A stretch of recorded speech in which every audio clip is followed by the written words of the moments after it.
Hello everyone, welcome to exam prep kit.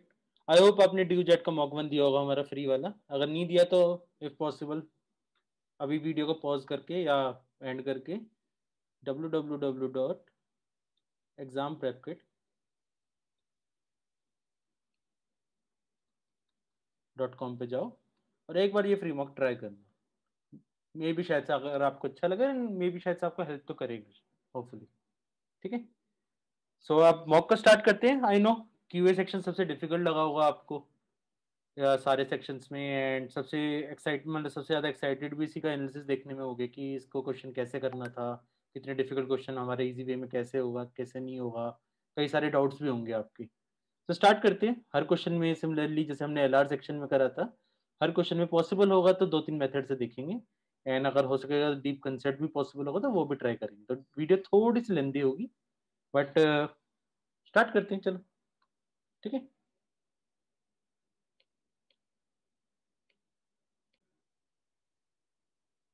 Our first question is of simple interest, compound interest. तो बहुत कम question थे अपने, जो अपने बेसिक मैथ्स के क्वेश्चन थे उनमें से ये था lucky question.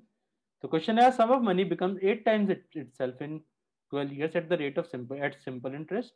In how many years does it become 15 times itself? तो कभी भी ऐसे क्वेश्चंस आते हैं ना, सबसे आसान तरीका होता है कि मैंने सॉल्यूशंस में ये वाला नहीं लिखा था, मैं चाहता था लाइव वीडियो सॉल्यूशन में ये वाला सॉल्यूशन बताऊं।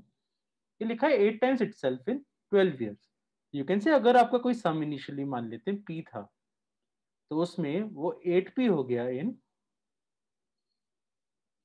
यू कैन से 12 years, मतलब 12 साल में कितने का इंक्रीमेंट हुआ है? वो हुआ है पी से वैल्यू आपकी 8p होगी, तो यू कैन से इंक्रीमेंट ऑफ +7p।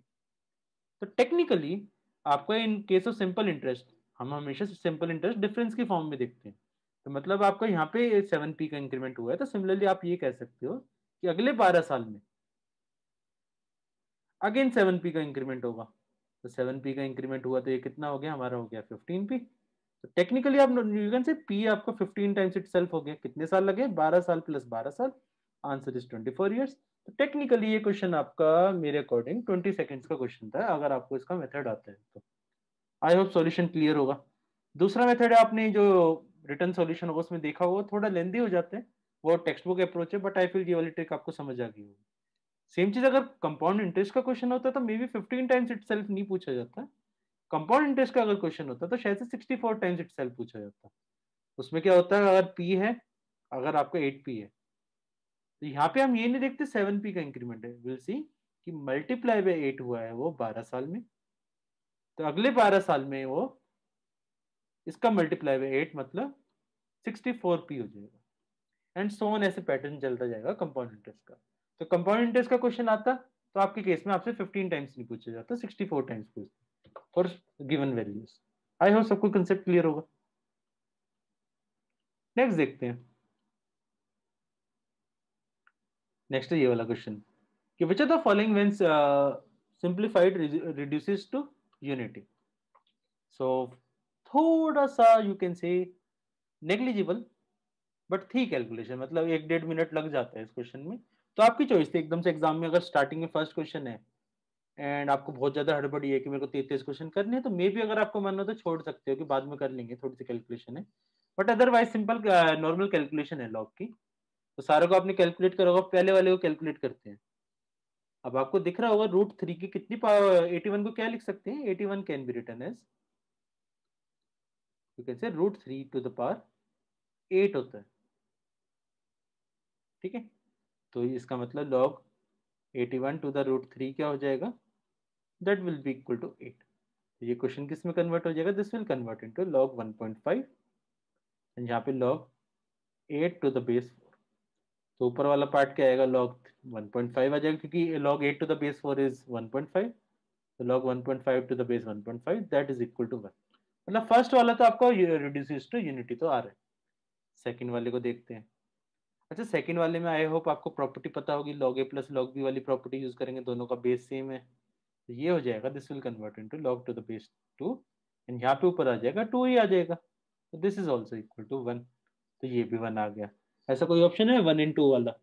एक्चुअल में ध्यान से देखो तो 1 इन 2 ओनली वाला कोई ऑप्शन है नहीं, तो आपका आंसर हो जाएगा ऑल ऑफ द अबव। मतलब सारे ही हो रहे होंगे, नेक्स्ट वाला आपको ट्राई करने की जरूरत भी नहीं है। अगर ट्राई करोगे तो भी आपका आंसर सॉल्व करके आ जाएगा। बस इस वाले में ध्यान देना, फोर्थ वाले कई लोगों को दिक्कत हो जाती है। यहाँ पे ना ध्यान से देखोगे तो ये प्लस साइन नहीं है, डिवीजन गिवन है, ठीक है। तो एक्चुअली 1+3, 1+2 +3 डिवाइडेड बाई 6, मतलब दिस इज 3+3/6, तो दैट इज इक्वल टू 3.5। तो log 3.5 to the base 3.5 will be equal to 1। I hope clear होगा आपको। सो नेक्स्ट सॉल्यूशन देखते हैं। ये भी इजी क्वेश्चन है। क्या लिखा है? Ratio of investment of ABC is 5:6:7 if they share at the profit in the ratio 5:9:14, find the ratio of their product of their investment। I hope आपको पता होगा कि इन इन्वेस्टमेंट इनटू टाइम, सबका हर बंदे को इंडिविजुअली मल्टीप्लाई करके जो आता है that is equal to, you can say, profit आता है। Ratio of investment into time is equal to ratio of profit.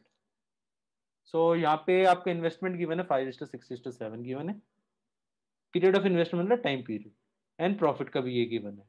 तो इसको करने का इजी मेथड क्या होता है कि स्टार्टिंग के जो दो है ना इनको ही देख लो, दो तो मतलब पेयरिंग कर करके हम सॉल्व करते हैं, बहुत इजीली हो जाता है।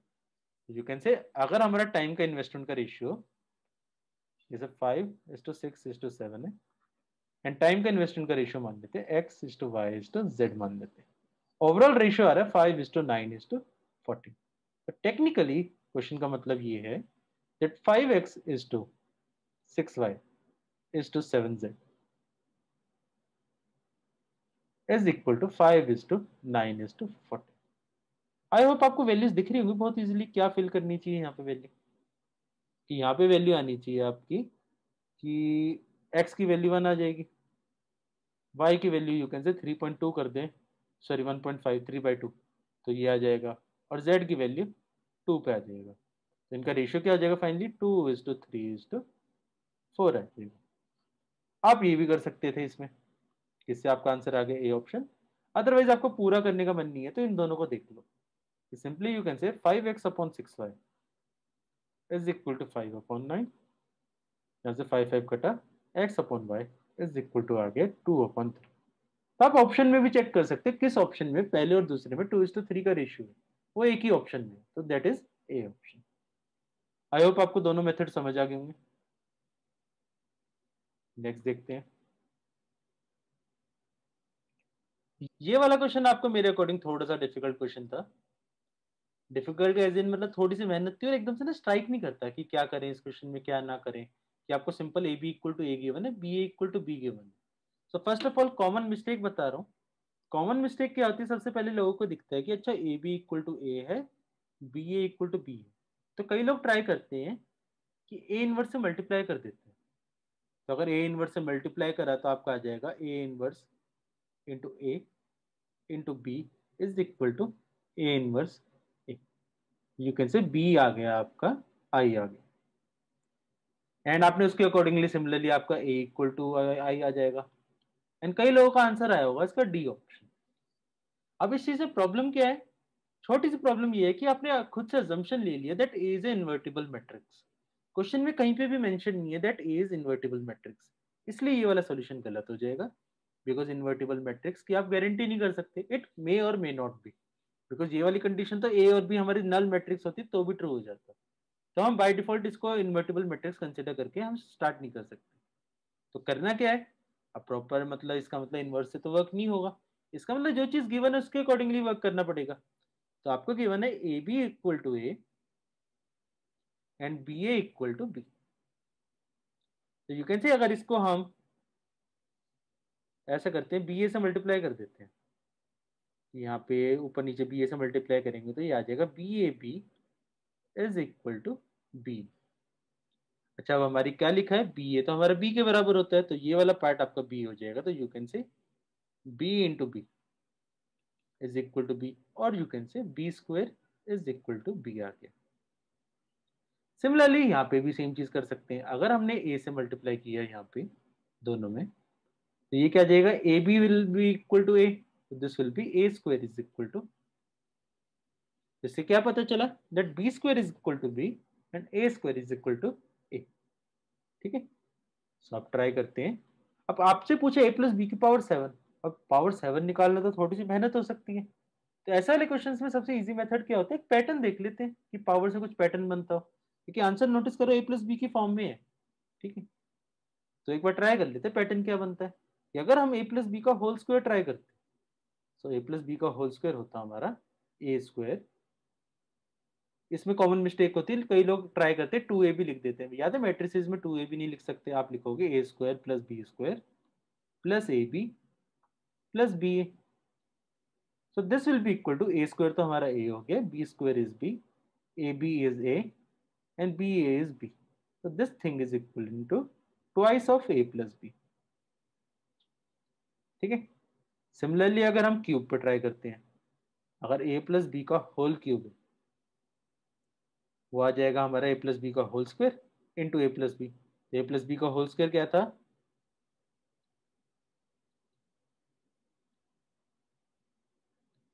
वो था हमारा twice of A plus B,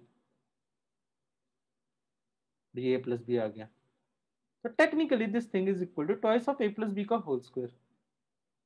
तो this will be equal into you can से 4 times A plus B. I hope अब तो आपको पैटर्न समझ आ रहा होगा कि पावर 2 पे हमारा बना 2 रेस्ट पर 1 into A plus B, power 3 पे बना 2 रेस्ट पर 2 इंटू ए प्लस बी। तो पावर 7 है तो क्या बनेगा, हमारा आंसर आना चाहिए 2 रेस्ट पर 6 into A plus B, that is equal to 64 into A plus B, and that is our required answer.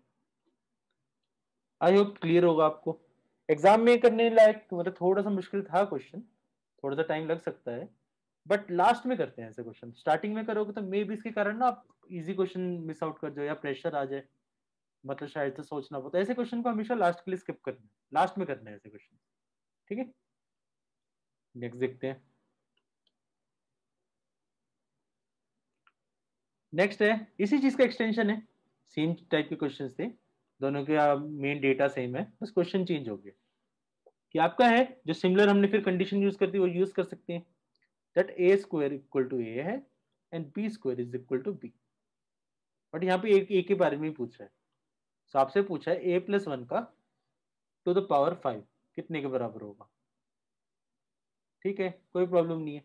तो सिंपल ए प्लस वन की पावर 5 का अगर हम बाइनोमियल एक्सपेंशन करें तो कितने के बराबर होना चाहिए, वो होना चाहिए 1 की पावर 5 प्लस 5c1, मतलब 5 times A plus 5c2, 5c2 होता है 10, 10 times A square plus 5c3 that is again 10, तो 10 times A cube plus 5c4 that is equal to 5 times A की power 4 plus 5c5 that is equal to 1 times A की power 5। अब अच्छी बात क्या है कि अगर ए स्क्वायर ए के बराबर है तो यू कैन से जो सब्सिक्वेंट हमारे सारे पावर्स आएंगी, ए क्यूब भी ए के बराबर होना चाहिए, ए की पावर 4 भी ए के बराबर होना चाहिए, ए की पावर 5 भी ए के बराबर होना चाहिए, एंड सो ऑन। तो सबकी जगह ए लिख दोगे तो आएगा क्या यहाँ पे, this will be equal to I, and this is 5a, this is 10a, this is 10a, this is 5a and this is a। तो आपका आंसर आ जाएगा i plus 31 and this is your required answer. I hope clear हो गया होगा ये वाला। ठीक। अच्छा वैसे इस क्वेश्चन को अगर आपने पिछला क्वेश्चन करा था तो ये वाली पूरी मेहनत करने की कोई खास जरूरत नहीं थी आपको। आप ये चीज भी कर सकते थे कि अगर हम b की वैल्यू i पुट कर दें एंड ट्राई करके देख लो बस कि हमारे b की वैल्यू i के अकॉर्डिंगली हमारा आंसर आना चाहिए था कि आपका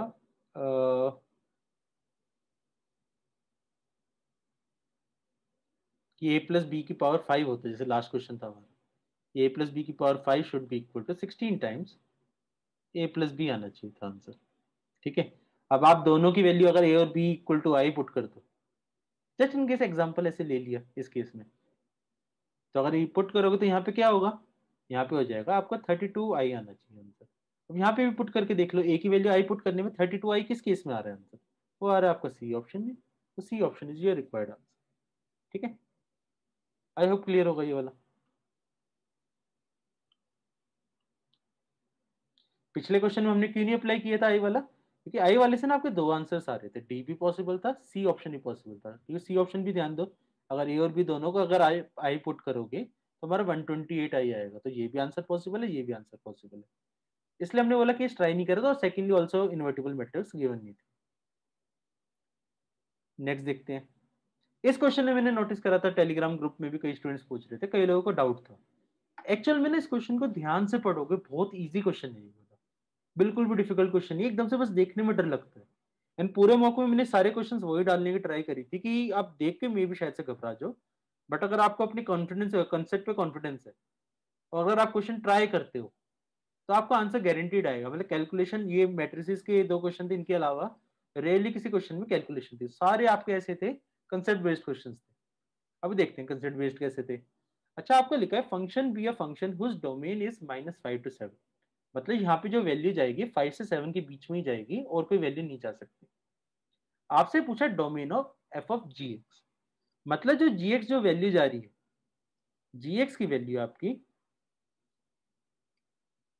-5 to 7 के बीच में होनी चाहिए।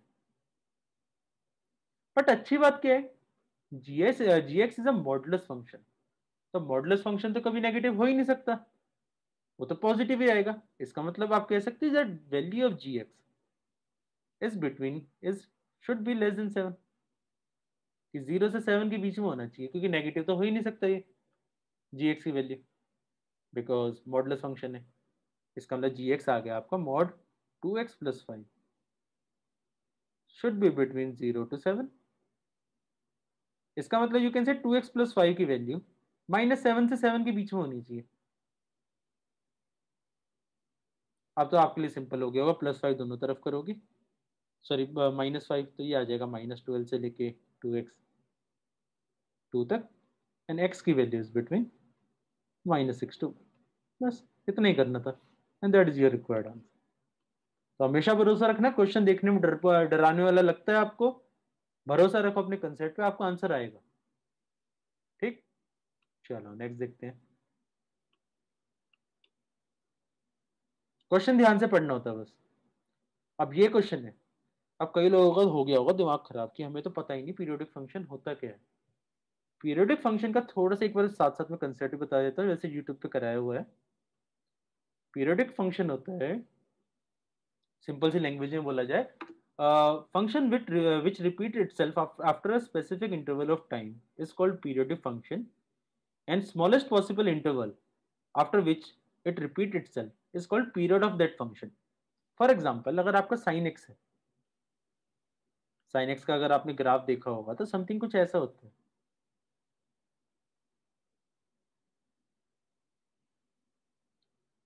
एंड सो ऑन ऐसे, तो आपको याद होगा ये वैल्यू 0 पे आती है, ये वैल्यू 2π पे आती है। तो बिल्कुल सेम कर्व आपको बनना कितनी देर के बाद स्टार्ट होता है, 2π के बाद स्टार्ट होता है, होने का तो 4π में भी होता है, बट स्मॉलेस्ट पॉसिबल वैल्यू क्या है, दैट इज 2π। तो साइन एक्स का पीरियड होता है 2π होता है। सिमिलरली अगर आपसे पूछा जाए what is period of sine 2x, तो बहुत आसान होता है, ज्यादा मेहनत नहीं करनी होती, कि साइन 2x का पीरियड हो जाएगा पाई हो जाएगा। रीजन क्या होता है कि अगर आपसे पूछा है साइन ax का पीरियड पूछा है, या अगर आपसे ये चीज पूछी गई है कि अगर एफ ऑफ एक्स का पीरियड अगर आपका टी है, एंड आपसे पूछा जाए एफ ऑफ ए एक्स का पीरियड क्या होगा, उसका पीरियड होता है आपका सिंपली यू कैन से टी अपॉन, ये होता है आपका पीरियड। ठीक है, इतना सिंपल होता है किसी फंक्शन का पीरियड निकालना। अब प्रॉब्लम क्या है यहाँ पे इस क्वेश्चन में, कि आपका कॉस 5x है, कॉस एक्स का पीरियड भी 2 होता है, तो यू कैन से इतना पार्ट है जो फंक्शन, इसका पीरियड होगा हमारा 2π/5, और इस पार्ट का पीरियड होगा 2π/√5। मतलब ये वाली चीज cos x वाली चीज आपकी 2π/5 पे हमेशा रिपीट करती है अपने आप को, और sin x वाली चीज आपकी 2π/√5 पे अपने आप को रिपीट करती है। अब प्रॉब्लम क्या है कि हमारा जो कॉमन पीरियड आएगा पूरे फंक्शन का, वो एक ऐसी वैल्यू होगी जिसपे दोनों जाके रिपीट कर जाए। तो may be in some cases आपके मतलब थोड़ा सा इन दोनों को कंबाइन करके सिंप्लीफाई करके एक छोटी वैल्यू आ जाती है, कभी कभी वो बड़ी वैल्यूज भी आ जाती है दोनों कंबाइन करेंगे, बट इनमें से कोई फैक्टर या मल्टीपल समथिंग होगा इनका आंसर। अब प्रॉब्लम क्या है यहाँ पे, जो 2π/5 है, this is a rational number. And 2π/√5 is an irrational number. अब रैशनल और इरेशनल कभी किसी मोमेंट पे कभी सेम हो ही नहीं सकते। इरेशनल नंबर को आप किसी चीज से भी मल्टीप्लाई कर दो, वो कभी भी जाके रैशनल नंबर हो ही नहीं सकता। तो ना मल्टीप्लाई करने पे रैशनल होता, ना डिवाइड करने पे रैशनल होता किसी रैशनल नंबर से। इसका मतलब वो आपको सेम चीज बन ही नहीं सकती। सेम चीज बन ही नहीं सकती तो यू कैन से इसका पीरियड और इसका पीरियड कभी सेम बन ही नहीं पाएगा। यू कैन से आप your answer is not a periodic function. Exam के लिए आप कई लोगों को एकदम से डर लग गया होगा कि यार पीरियोडिक फंक्शन हमें नहीं आता, हमें पढ़ना है बहुत ज्यादा। नहीं, आपको पीरियोडिक फंक्शन बहुत ज्यादा डिटेल में पढ़ने की जरूरत नहीं है। इस क्वेश्चन का सिंपल सा पर्पस ये था चेक करने का कि आपको पीरियोडिक फंक्शन की ये बेसिक चीज पता है या नहीं पता है। एंड आपका डीयू जेट के एग्जाम में यही चीज टेस्ट करता है आपके सिंपल, कि आपको बेसिक फंडामेंटल्स आते हैं या नहीं आते। इसका बेसिक फंडामेंटल यही होता है कि अगर आपको पीरियोडिक फंक्शन एक का रैशनल है, दूसरे का रैशनल है, ओनली देन आपका आंसर एक पीरियोडिक फंक्शन बनेगा। अगर इरेशनल हो जाए तो आपको पीरियोडिक फंक्शन नहीं हो सकता। आई होप ये चीज क्लियर होगी। Answer is not a periodic function. बिल्कुल बेसिक का था ये क्वेश्चन। नेक्स्ट देखते हैं। ये भी एक और फंक्शन का क्वेश्चन हो गया। फंक्शन देख के कई लोगों को टेंशन होगी फंक्शन का इतना तगड़ा ओवरलोड कैसे हो गया। सब देखते हैं। Range of F X equal to sine X upon under root one plus tan square X plus cos X upon under root one plus cos square X. एक चीज हमेशा याद रखना, कई लोगों को पता नहीं होती, that under root of X square is not equal to X. Under root of X square होता है आपका is equal to mod X होता है। और you can say this is equal to X if x is greater than 0 and equal to minus x if x is less than 0। ये चीज हमेशा याद रहनी चाहिए। अब प्रॉब्लम क्या है, आपको ये क्वेश्चन कि आपका साइन एक्स है, अंदर वाला पार्ट क्या बन जाएगा, ये चीज तो सबने कर ली होगी कि साइन एक्स अपॉन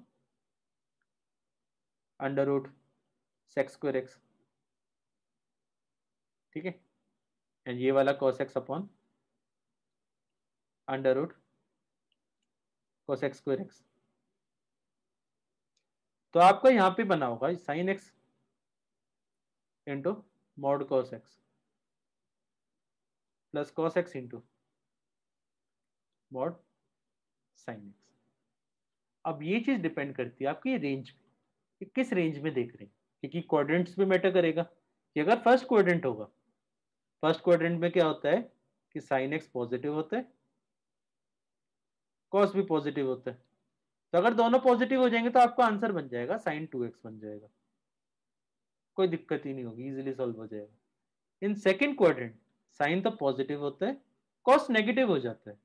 अगर कॉस नेगेटिव हो जाएगा तो यू कैन सी मॉडुलस वाला पार्ट आपका नेगेटिव हो जाएगा, माइनस कॉस एक्स हो जाएगा। तो ये आ जाएगा आपका sine is positive cos is negative. तो आपको ओवरऑल सॉल्व करके आपका आंसर आ जाएगा 0 आ जाएगा। Similarly in third quadrant both are negative, sine भी नेगेटिव होता है कॉस भी नेगेटिव होता है। तो आपका ओवरऑल आंसर क्या हो जाएगा, that will be minus sine 2x। And in fourth quadrant आपका ये साइन नेगेटिव होता है एंड कॉस पॉजिटिव होता है। इस केस में भी सिमिलरली आपका 0 बन जाएगा, ठीक है। अच्छा, फंक्शन को ध्यान से देखो तो इस रेंज में माइनस साइन 2x है। यू कैन से यहाँ पे मिनिमम जो वैल्यू पॉसिबल आ रही होगी, यू कैन से -1 पॉसिबल होगी एक, एंड यहाँ पे जो मैक्सिमम पॉसिबल वैल्यू आ रही होगी वो 1 पॉसिबल हो रही होगी। तो आपकी रेंज कहाँ से कहाँ वेरी करेगी, range should very from -1 to 1। तो आपको सिंपल सा क्वेश्चन है, a प्लस बी की वैल्यू पूछी, दोनों का सम क्या हो जाएगा, 0 हो जाएगा। तो आंसर इज 0। तो 0 is your required answer. I hope clear होगा। इसका अगर आपको ग्राफ भी देखना हो तो ग्राफ भी देख सकते हैं। इसको सिंपली अगर हम ग्राफ बनाएंगे क्वाड्रेंट वाइज, इसका क्वाड्रेंट वाइज ग्राफ बनेगा कि हमारा फर्स्ट क्वाड्रेंट में तो ये साइन 2x है, साइन 2x का ग्राफ बन जाएगा ऐसे। फिर दोबारा से 0 हो गया π/2 से लेकर पाई तक। फिर यहाँ पे नेगेटिव बन गया, मतलब नीचे वाला बन गया। फिर दोबारा से 0 हो गया। तो आप नोटिस कर रहे हैं वैल्यू हमारी +1 से -1 तक वेरी कर रही है। Your answer is 0। I hope अब तो क्लियर हो गया होगा सबको। नेक्स्ट देखते हैं। ये आया बढ़िया क्वेश्चन। एक्चुअल में मेजर सीबीएसई में पढ़ने के बाद ना स्टूडेंट्स को प्रॉब्लम ये हो जाती है, हर चीज ना आप एल्जेब्रिकली ट्राई करते question, and in entrances like DU jet maximum question आपके ना ग्राफिकली हो जाते हैं। ग्राफ में आपको बहुत ज्यादा मास्टरी नहीं चाहिए, बेसिक अगर आपको ग्राफ बनाने आती हो even then you can do it, बस ग्राफ्स के आपको एप्लीकेशन पता होनी चाहिए सिंपल। कि जैसे फॉर एग्जांपल अगर इसका ग्राफ बनाना चाहो तो आपको ज्यादा वैल्यूज ट्राई भी नहीं करनी। सबसे पहले एक्स की वैल्यू 0 ट्राई कर लो। एक्स की वैल्यू 0 पे हमारा क्या बनेगा, एफ एक्स की वैल्यू हो जाएगी हमारी 2 आ जाएगी। मतलब वैसे मेरे को इसका ग्राफ पता है, बट अगर आपको नहीं पता तो क्या करना है, तो इसकी वैल्यू आ जाएगी 2। एक्स की वैल्यू अगर हम 1 पुट कर दें तो एफ एक्स की वैल्यू आ जाएगी हमारी 8 आ जाएगी। एक्स की वैल्यू 2 पुट कर दें तो एफ एक्स की वैल्यू हो जाएगी हमारी 32 हो जाएगी। समथिंग कुछ ग्राफ इमेजिन कर पा रहे हो क्या, पॉजिटिव साइड कुछ ऐसा ग्राफ बनता होगा कि 2 से स्टार्ट हो रही है एंड ऐसे ऐसे चढ़ता जा रहा है ग्राफ। सिमिलरली नेगेटिव वैल्यूज भी ट्राई करके देख लो। एक्स इक्वल टू -1 पुट करते हो तो -1 पे वैल्यू हो जाएगी, ये तो हो जाएगी हमारी 4 और ये हो जाएगी 1/4 हो जाएगी, तो ये आ गया 4.25।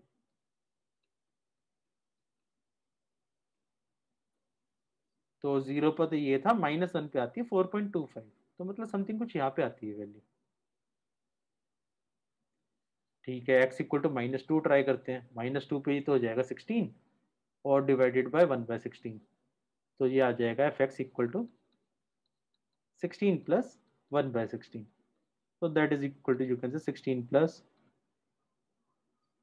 16 पॉइंट समथिंग मान लो। तो समथिंग कुछ ऐसे ग्राफ बन रहा होगा -2 पे। तो आई गेस इमेजिन कर सकते हो ग्राफ कुछ ऐसा बन रहा होगा एंड ऐसे वैल्यू चलती जा रही है। अब इस ग्राफ को देख के बहुत इजी है आपको आइडेंटिफाई करना वेदर 1 1 है या ऑन टू है, मेनी वन है या इन टू है, वट एवर जो भी है। तो सबसे पहला पार्ट है 1 1 कैसे चेक करा जाता है, that is called horizontal line test. कि आपका अगर x की एक वैल्यू पे y की दो वैल्यूज आती हैं, सॉरी y की एक वैल्यू पे x की दो वैल्यूज आती हैं, मल्टीपल वैल्यूज आ रही हैं, you can say this is a many one function. तो मेनी वन फंक्शन के दो ऑप्शन है, ये भी हो सकता है ये भी हो सकता है। उसके बाद ऑन टू और इनटू कैसे चेक करते हैं। ऑन टू इनटू चेक करने का सिंपल सा मीनिंग ये है कि आपके क्वेश्चन में चेक करना है आपकी रेंज क्या गिवन है, आपकी range is all real numbers. मतलब आपका क्वेश्चन डिमांड करता है कि आपका पूरा ग्राफ पॉजिटिव इन्फिनिटी से नेगेटिव इन्फिनिटी तक पूरे में होना चाहिए। बट एक्चुअल में हमारा ग्राफ कितने में रह गया, हमारा ग्राफ तो इतने में बस गया, बस इतने में। इसका मतलब यू कैन से हमारी तो पूरी रेंज कवर ही नहीं हो रही। तो इफ कोडोमेन, ये चीज हमारी कोडोमेन होती है एंड हमारी रेंज क्या है, ये range is 2 to infinity. So if codomain is not equal to range, then we say this is a into function. अगर कोडोमेन और रेंज दोनों बराबर हो जाती तो ऑन टू हो जाते, otherwise this is a into function. Your answer is B option. I hope सबको क्रिस्टल क्लियर हो गया होगा इसका कंसेप्ट क्या होता है क्या नहीं होता। सो नेक्स्ट देखते हैं।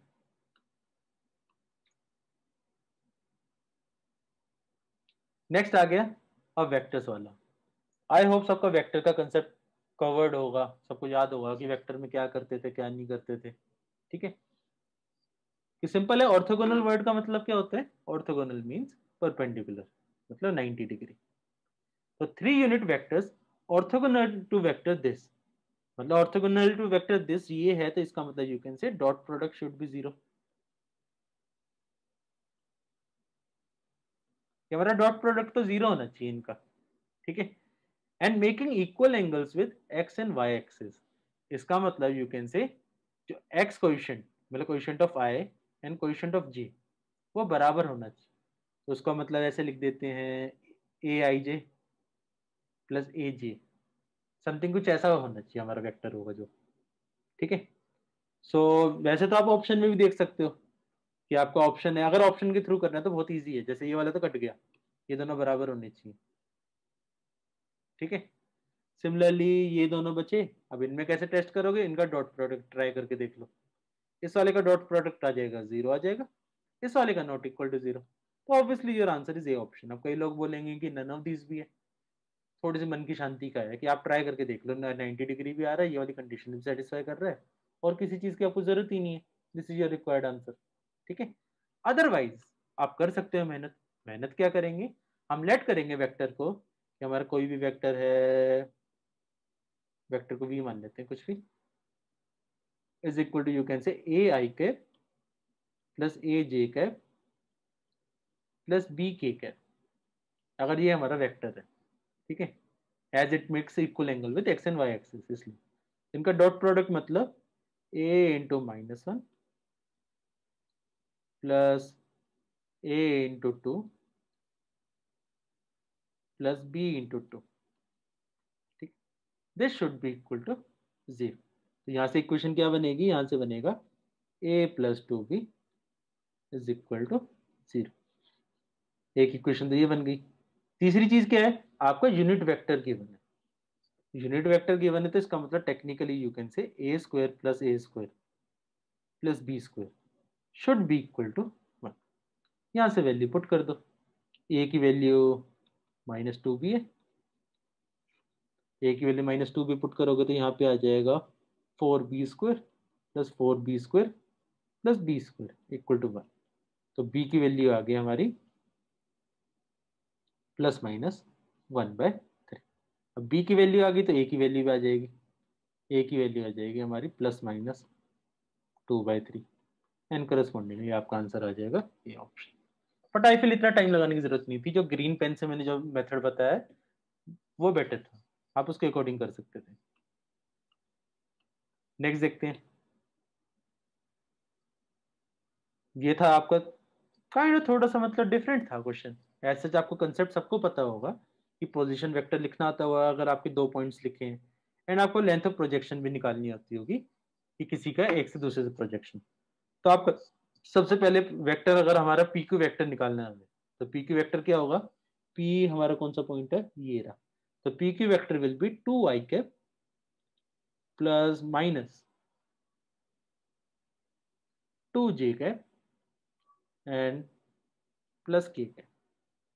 एंड आपका आर एस वेक्टर क्या होगा, R S vector should be -2i cap plus j cap plus 2k cap. So projection R S on P Q will be equal to, you can say, जो हमें required answer है, that is दोनों का dot product mod of R S into P Q divided by determinant of, so determinant modulus of P Q. तो ऊपर का इनका dot product तो आ जाएगा हमारा -4 plus, sorry -2 and this is equal to 2 divided by P Q का modulus हो जाएगा हमारा 2 स्क्वायर प्लस 2 स्क्वायर प्लस 1, तो दैट इज इक्वल टू 4। ऊपर वाला तो पार्ट बन गया हमारा 4, नीचे वाला बन गया 3। Your answer is A option 4/3। ये क्वेश्चन थे, मजाक थे, ये हो जाने चाहिए थे सबसे। इट्स जस्ट दैट आप मैथ्स देख के डर जाते हो तो ये क्वेश्चन छोड़ दिए होंगे, आपके मार्क्स कम आ गए। ये सबसे हो जाना चाहिए था अगर आपने 12th ढंग से पास करी है तो, ठीक है, क्योंकि इसमें ऐसा कोई कंसेप्ट ही नहीं था जो किसी को नहीं आता था, हर चीज आती थी। आपको पोजीशन वेक्टर लिखना आता है, आपको डॉट प्रोडक्ट निकालना आता है। This question was must. Next देखते हैं, ये क्वेश्चन था शायद से, मतलब एक स्टेप का क्वेश्चन था, 2 स्टेप का क्वेश्चन था। अगर किसी ने गलत करा है तो बहुत बड़ा ब्लंडर करा है इस क्वेश्चन में। प्रॉब्लम क्या होती है, आपको शायद से मैंने बताया होगा, limit X tends to infinity वाले क्वेश्चन होते हैं, तो हमारा हमेशा पर्पस होता है कि 1/x की फॉर्म में क्वेश्चन को कन्वर्ट कर दो। Why? Because 1/x will tends towards 0। तो 1/x करना है तो यू कैन से ऊपर नीचे x से डिवाइड कर देते हैं क्वेश्चन में। ऊपर नीचे x से डिवाइड करा तो first part will be equal to, अगर यहाँ पे ब्रैकेट में स्क्वायर रूट में जाएगा तो it will convert into 1/x square.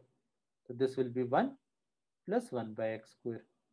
और क्यूब रूट के अंदर जाएगा तो it will convert into 1/x cube. तो 1/x क्यूब होगा तो ये पार्ट हो जाएगा 1/x plus 1/x cube. Similarly denominator में पावर रूट 4 है तो मतलब 1x की पावर 4 बन के जाएगा 1/, so this will be equal to 1 plus 1/x की power 4 and this thing will be equal to, fifth root है मतलब 5x जाएंगे, 1/x की पावर 5 जाएगा, तो this will B 1/x plus 1/x की power 5। As you can see, 1/x is tending towards 0. So this whole part is 0. This part is also 0. This part is also 0. This part is also 0. This part is also 0. This part is also 0. So we are left with 1 and 1. Easy peasy. Actual में इतना आसान था ये question, just वो है कि मेरे को लिमिट्स नहीं आते भाई, मेरे को लिमिट्स छोड़ दी, मैं नहीं करूंगा लिमिट्स के क्वेश्चन। नोटिस करो कितना आसान क्वेश्चन था, सबसे हो जाना चाहिए था। अपना ये डर भगाना है, डर भगाओगे तो आप क्वेश्चंस कर पाओगे। नेक्स्ट देखते हैं।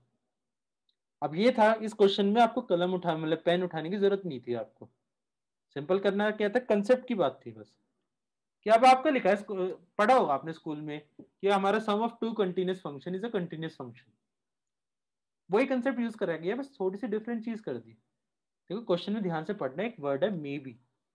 मे बी मतलब एक चांस होगा, पॉसिबिलिटी होगी, चाहे 1 in a million चांस हो, उस केस में भी हम मे बी बोलते हैं कि f plus G may be a continuous function if f is continuous and g is discontinuous.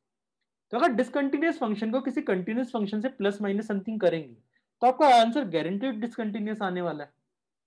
कि फॉर एग्जांपल अगर कंटिन्यूअस फंक्शन हम मान लेते हैं x मान लेते हैं, डिसकंटिन्यूअस फंक्शन मान लेते हैं ग्रेटेस्ट इंटीजर ऑफ x मान लेते हैं। सबसे बढ़िया ऑप्शन एग्जांपल होता है डिसकंटिन्यूअस फंक्शन का, that is greatest integer function. So F X plus G X, इन दोनों का सम क्या आएगा, गारंटेड आपका ग्रेटेस्ट इंटीजर आएगा, सॉरी मतलब नॉन कंटिन्यूअस आएगा फंक्शन। तो दिस इज रॉन्ग। सिमिलरली अगर उल्टा हो जाएगा तो क्या फर्क पड़ेगा, greatest integer of X plus X हो जाएगा, तो कुछ फर्क नहीं पड़ेगा, तो ये भी गलत है। थर्ड वाला सी वाला ऑब्वियसली देख के लग रहा है कि यार ये तो गलत ही होगा, कई लोगों ने मार्क कर दिया होगा नन ऑफ दीज। पर थर्ड वाले में सोचो मे भी बोला है, मतलब एक पॉसिबिलिटी आपको निकालनी है जिसमें ट्रू हो सकता है। मैं आपको कई सारी पॉसिबिलिटीज दे सकता हूँ। एक पॉसिबिलिटी ट्राई कर लो, एक्स को मान लो, एफ को मान लो greatest integer of X, G को मान लो minus greatest integer of X, दोनों को ऐड कर दो, एफ प्लस जी क्या हो जाएगा, जीरो हो जाएगा।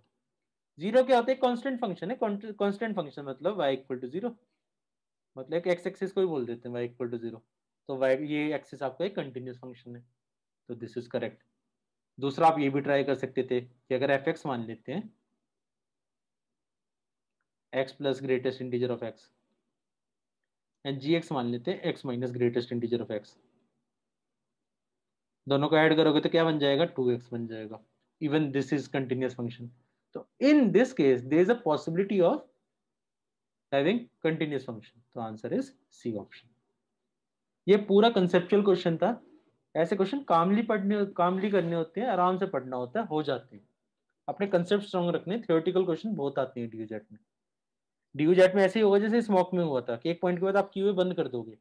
या स्कूल वाले कैलकुलेशन वाले क्वेश्चन तो आए नहीं हमारे, हम छोड़ देते हो फिर आप क्वेश्चन, और ऐसे क्वेश्चन आते हैं आपके डीयूजेट में काफी केसेस में कि आसान होके भी डिफिकल्ट लगते हैं। कि अगर आप पास्ट ईयर का पेपर देखते हो सब बोलते होगे कि सर डीयूजेट तो आसान आता था, कट ऑफ इतनी कम क्यों गई थी, कट ऑफ इसलिए कम जाती है आप पेपर में देख के घबरा जाते हैं इन क्वेश्चन को।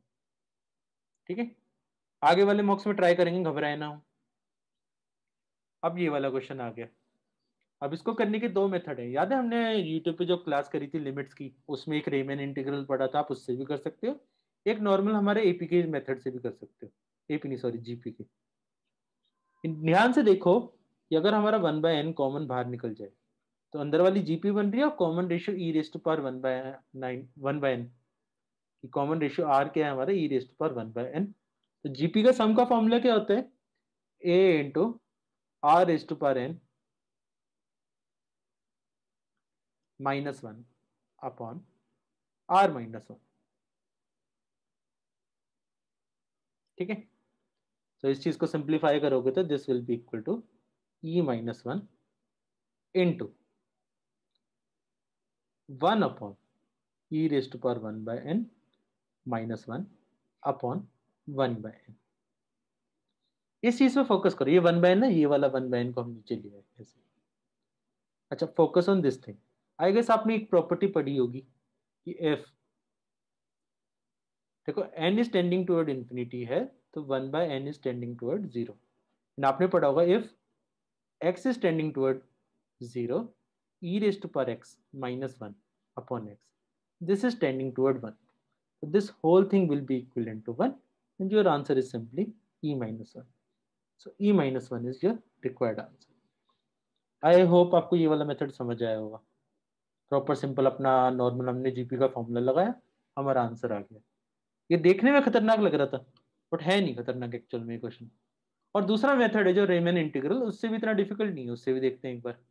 रेमन इंटीग्रल में आई गेस आपको बताया था कि हमारे समेशन की फॉर्म में देखते हैं क्वेश्चन, कि अगर आपका इसको आप इन शॉर्ट ये लिख सकते हैं summation of 1/n into E raise to power r/n, where r is varying from 1 to n-1,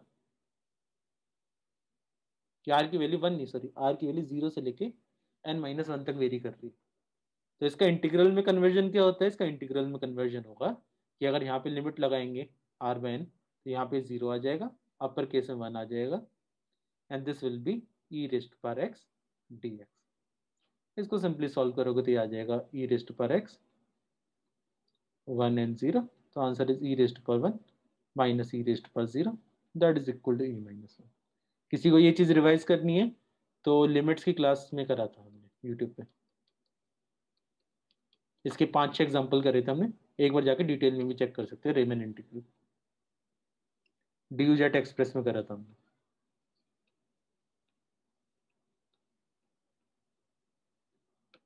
I hope clear होगा।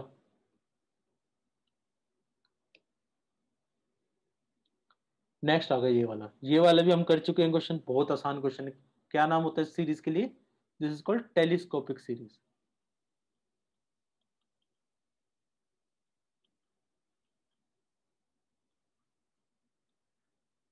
टेलीस्कोपिक सीरीज में क्या करते हैं, ध्यान से देखो, इसको आप ये लिख सकते हैं 1/1 × 3 plus 1/3 × 5 plus 1/5 × 7 and so on. Last वाला क्या बनेगा? 1/99 × 101।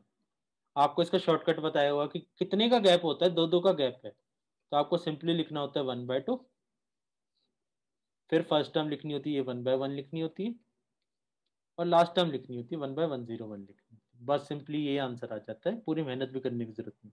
तो आपका answer will be half of 100/101, that is equal to 50/101। Answer is A option. I hope clear होगा। नेक्स्ट देखते हैं। इसमें दूसरे मेथड की आई होप जरूरत ही नहीं होगी आपको, अप्रोक्सीमेशन से तो हो नहीं सकता ये क्वेश्चन, क्योंकि ऑप्शन सारे पास हैं, तो टेलीस्कोपिक सीरीज से ही करना है। अब ये क्वेश्चन है जिसमें कई लोगों को आई होगी प्रॉब्लम कि नंबर ऑफ क्रिटिकल पॉइंट्स। तो नंबर ऑफ क्रिटिकल पॉइंट्स की जगह ना सबसे पहले आपको समझा देता हूँ क्रिटिकल पॉइंट्स क्या होते हैं। क्रिटिकल पॉइंट्स वो होते हैं at which function is not differentiable और F dash X is equal to 0। इन पॉइंट्स को हम बोल देते हैं डिफरेंशिएबल क्रिटिकल पॉइंट्स, कि जिन पॉइंट्स पे डिफरेंशिएबल नहीं है, जिन पे मतलब कॉर्नर टाइप कोई सिचुएशन बनती होगी, या you can say F dash X equal to 0, those are called critical point. तो सबसे पहले तो आप ग्राफ बनाओगे। आपका कहाँ से लिखा है? -2π से पाई लिखा है, 2π लिखा है, तो इसका सिंपली पहले साइन एक्स का ग्राफ बनाते हैं। साइन एक्स का ग्राफ विल बी, थोड़ा सा रफ सा बना रहा हूँ ग्राफ,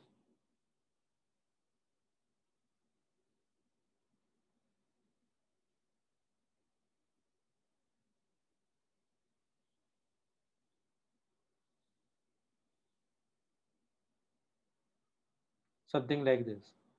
एंड cos x का ग्राफ क्या बनेगा? cos x बनेगा हमारा ये,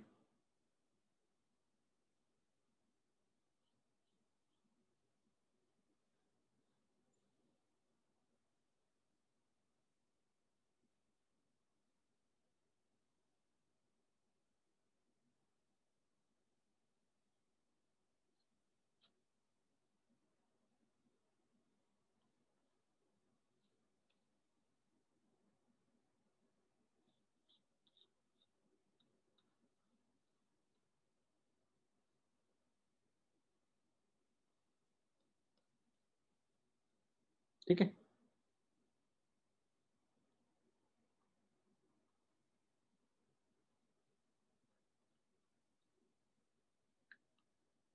सो अगर आप इस ग्राफ पे देखो, फोकस करते हैं, तो आपका क्वेश्चन है maximum of sine x and cos x। तो आपको जो रिक्वायर्ड ग्राफ होगा, ये पूरा ग्राफ नहीं है, मतलब इन दोनों में आपको चेक करना है, जो भी पार्ट ऊपर है ना, दिस इज योर ग्राफ। यहाँ पे ये वाला ग्राफ है, जो भी मैं ग्रीन पार्ट बना रहा हूँ, this one is your required graph.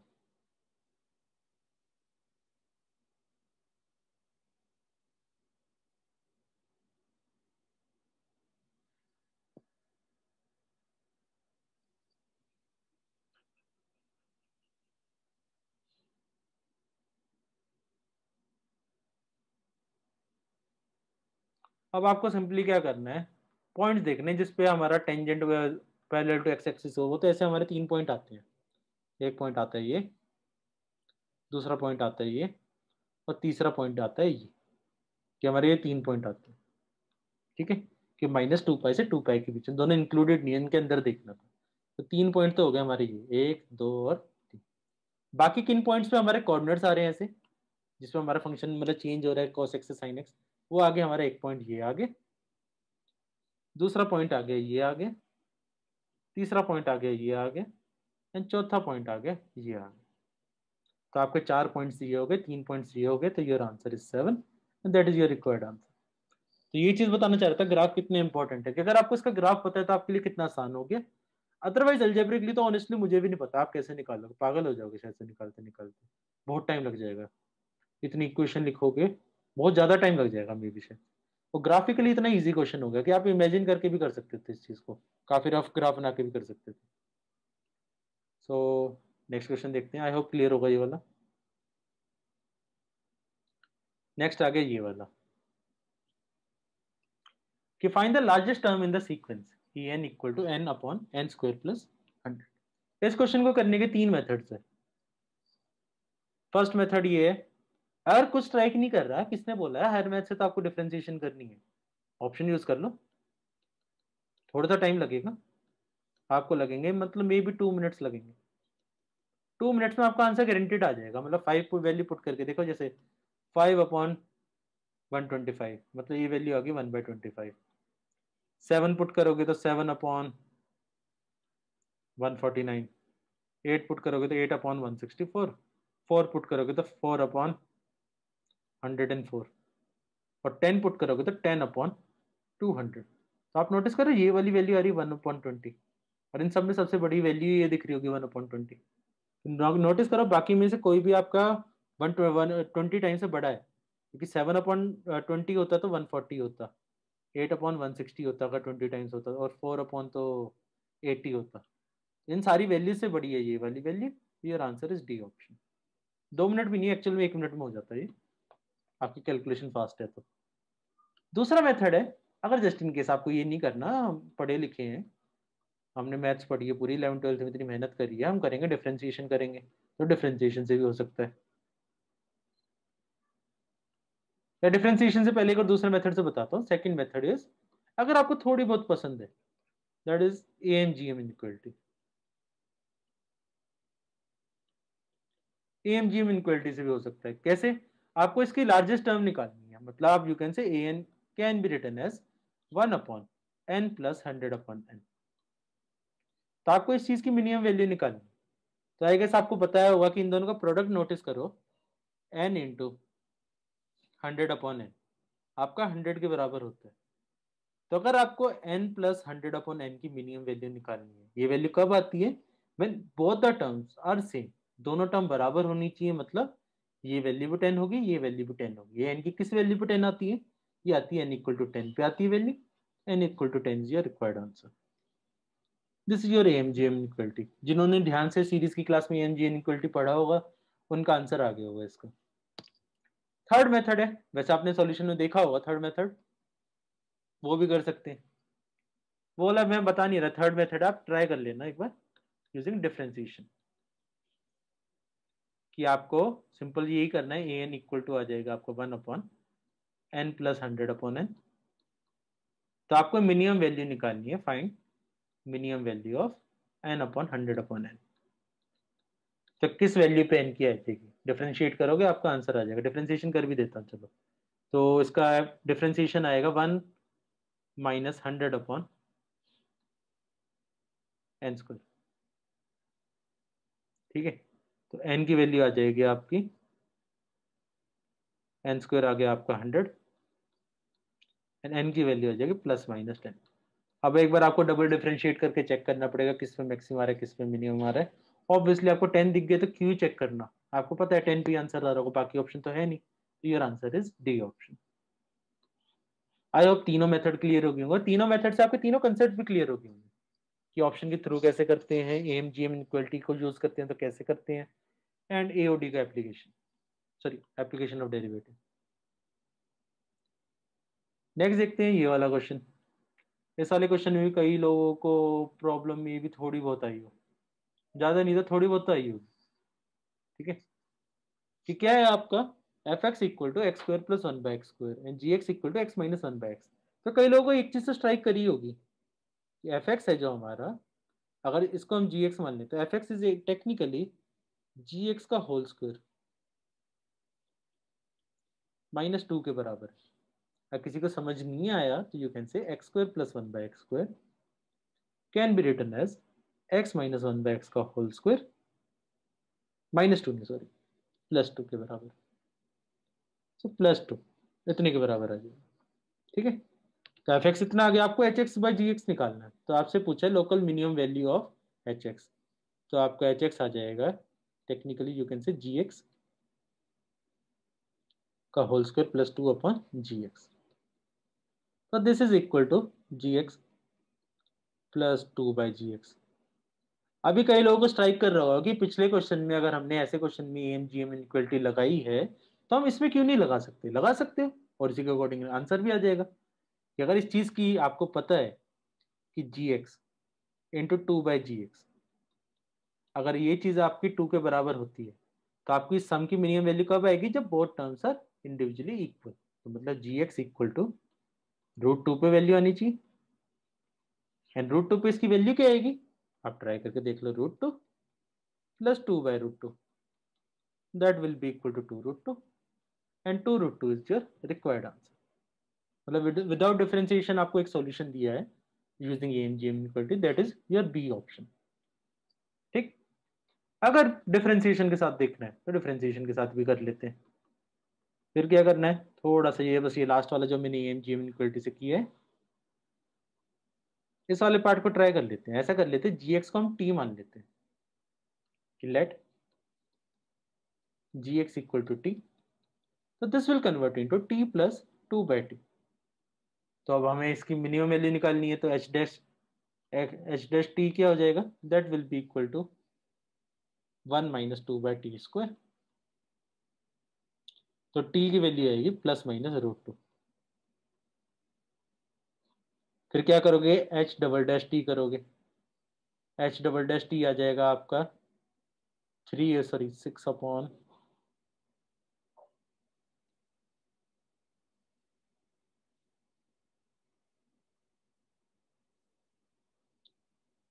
मतलब पॉजिटिव आएगा sorry, one upon T cube आ गया।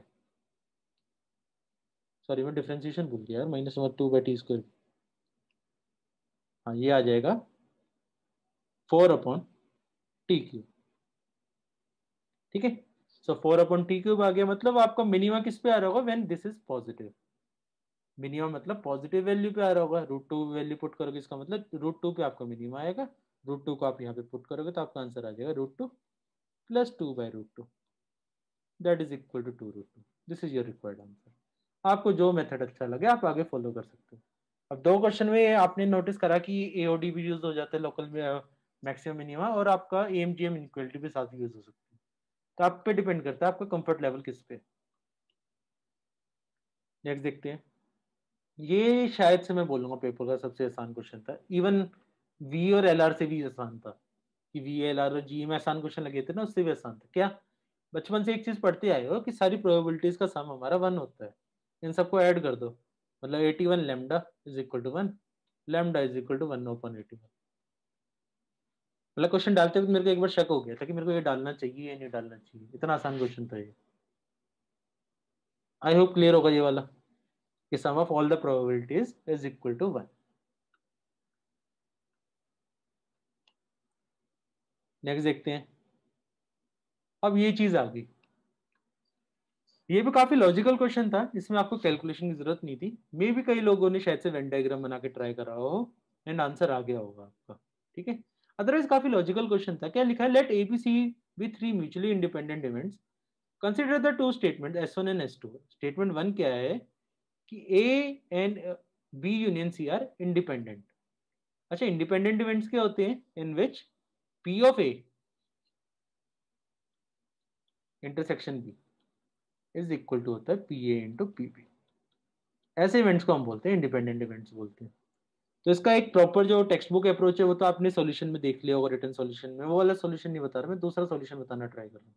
अगर आपको इंडिपेंडेंट म्यूचुअली इंडिपेंडेंट इवेंट सोचने हैं तो सोच लो। एक को ऐसा सोच लो, डाइस कि 1 to 6 में आप 1 2 3 4 5 6 कि जो आपके इवेंट्स आ रहे हैं। बी को सोच लो, टॉस सोच लो, हेड और टेल आ रहे हैं, ठीक है। एंड सी सोच लो, आपका कार्ड सोच लो। एंड उसके अकॉर्डिंगली देख लो आप अपना। तो इतना ऑब्वियस है कि अगर ए और बी एंड सी इंडिपेंडेंट है तो बी यूनियन सी से भी इंडिपेंडेंट होगा ए। सिमिलरली बी इंटरसेक्शन सी से भी इंडिपेंडेंट होना चाहिए ए को फर्क ही नहीं पड़ेगा बी और सी से, अगर वो उनसे इंडिपेंडेंट है तो answer should be both are true. तो answer is A option. Otherwise algebraically आपने सॉल्यूशन में देख लिया होगा, वो समझ आ गया होगा आपको, आई होप। सो नेक्स्ट देखते हैं, आई होप क्लियर होगा ये वाला।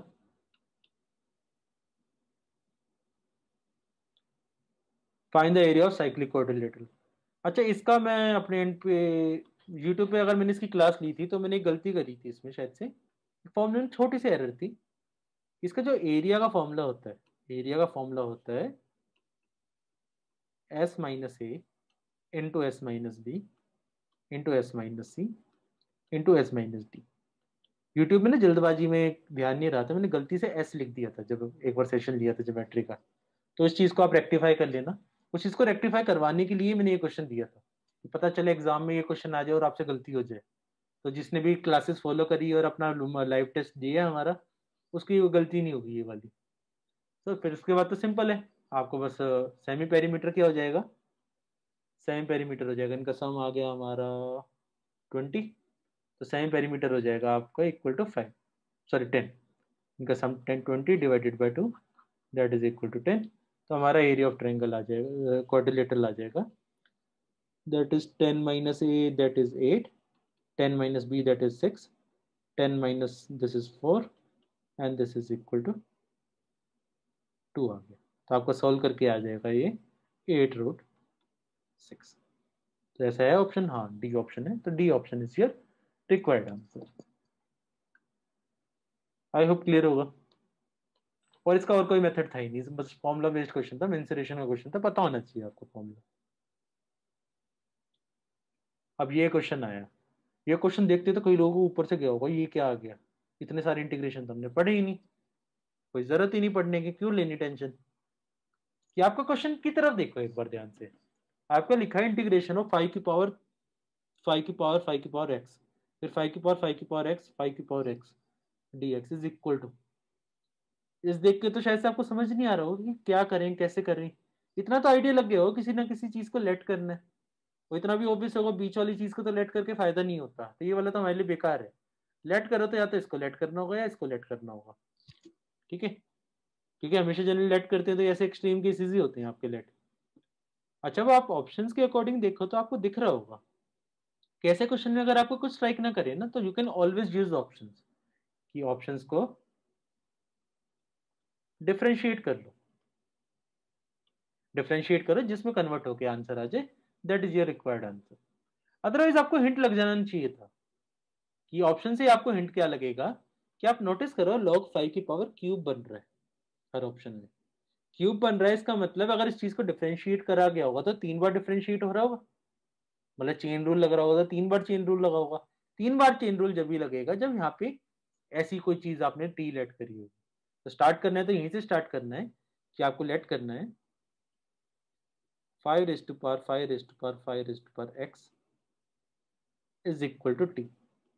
तो इसका डिफरेंशिएशन क्या आएगा, इसका डिफरेंशिएशन आ जाएगा आपका कि 5 raise to power 5 raise to power 5 raise to power X into 5 raise to power 5 raise to power X into 5 raise to power X. और 3 बार डिफरेंशिएट हुआ था आपका ln 5, मतलब log 5 इन दिस केस का cube D X is equal to D T. You can say इसको अगर नीचे उठा के ले आए तो हमारा आ जाएगा ये पूरा question.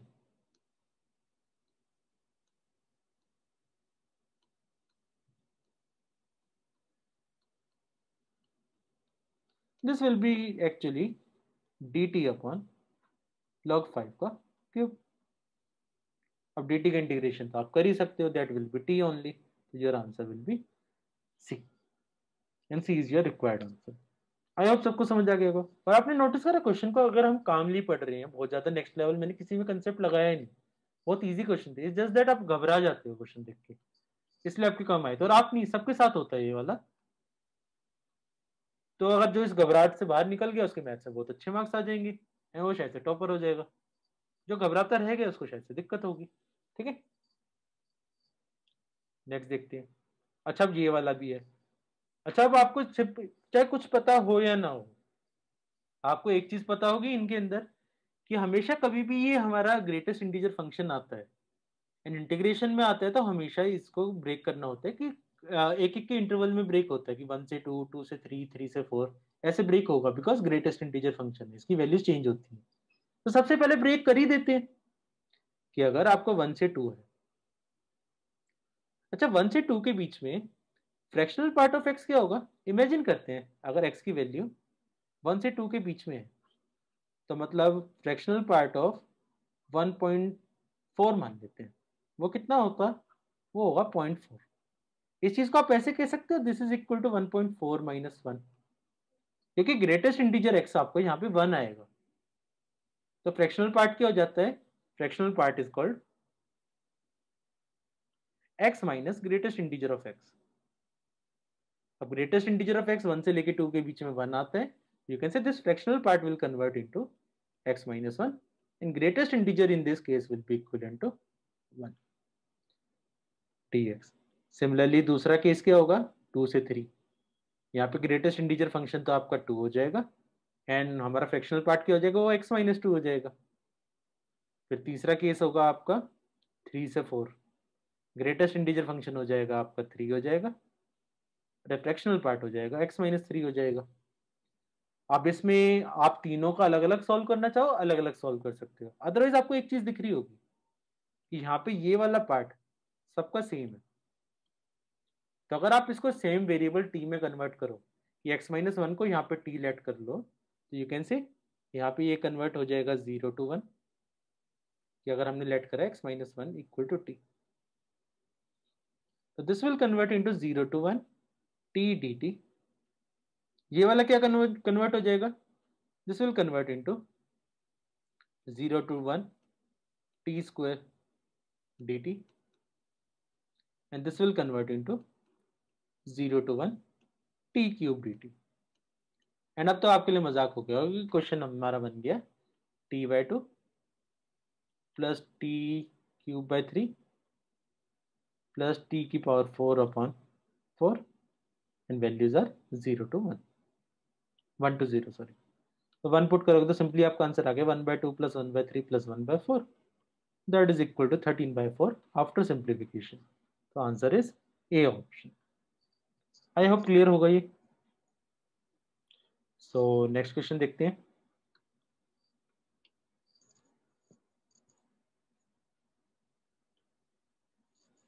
Next question is area under the curve, application of integral, कि region bounded by the curve x square equal to y, so this is a parabola, मतलब y equal to x square.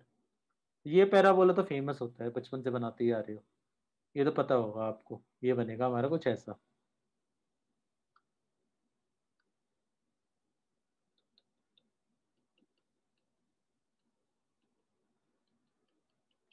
Something like this, ठीक है। फिर दूसरा y equal to x plus 2, तो x equal to 0 पर y की value 2 आती है, तो समथिंग कुछ ऐसा जाता होगा ग्राफ, और यहाँ पे 2, थोड़ा सा और ढंग का बना देते हैं, 2 को वैल्यू यहाँ मान लें, समथिंग कुछ ऐसे बनता होगा। तो ये ग्राफ तो बनेगा हमारा कुछ ऐसा,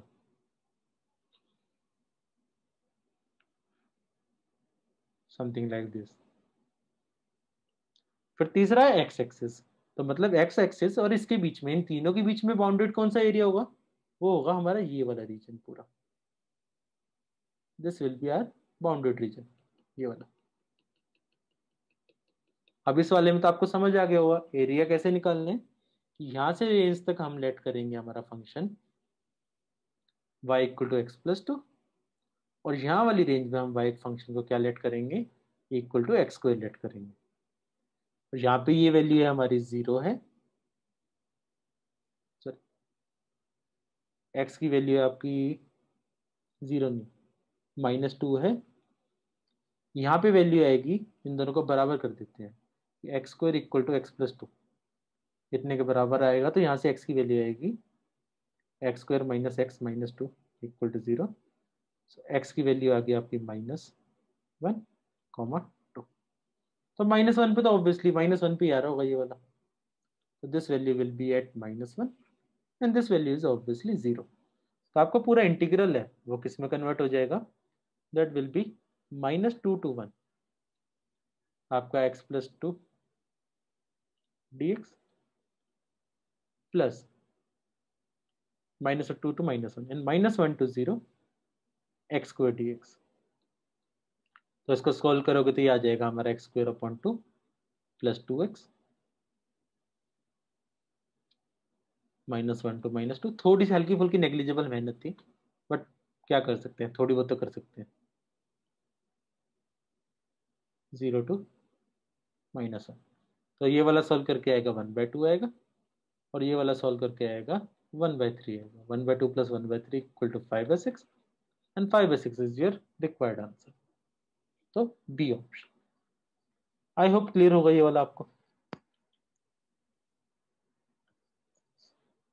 ठीक। एंड लास्ट क्वेश्चन आपका गणित का, solution of the differential equation represent. तो अगर इसको हम लिखें, सिंप्लीफाई करें, तो dy/dx equal to, you can से y+3 हो गया, तो dy/y+3 is equal to dx/2x। ठीक है, इसको इंटीग्रेट करोगे तो ये हो जाएगा हमारा 1/y+3 का होल स्क्वायर, सॉरी 2 अपन, और ये आ जाएगा हमारा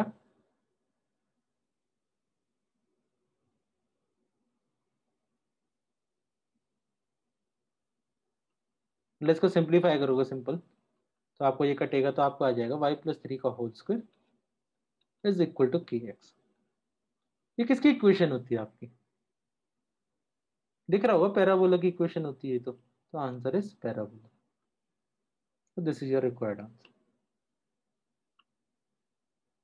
आई होप क्लियर होगा। तो ये क्वेश्चन भी सबसे हो जाना चाहिए था, सिंपल आपको डिफरेंशियल इक्वेशन सॉल्व करनी थी, आपको पैराबोला बन गया।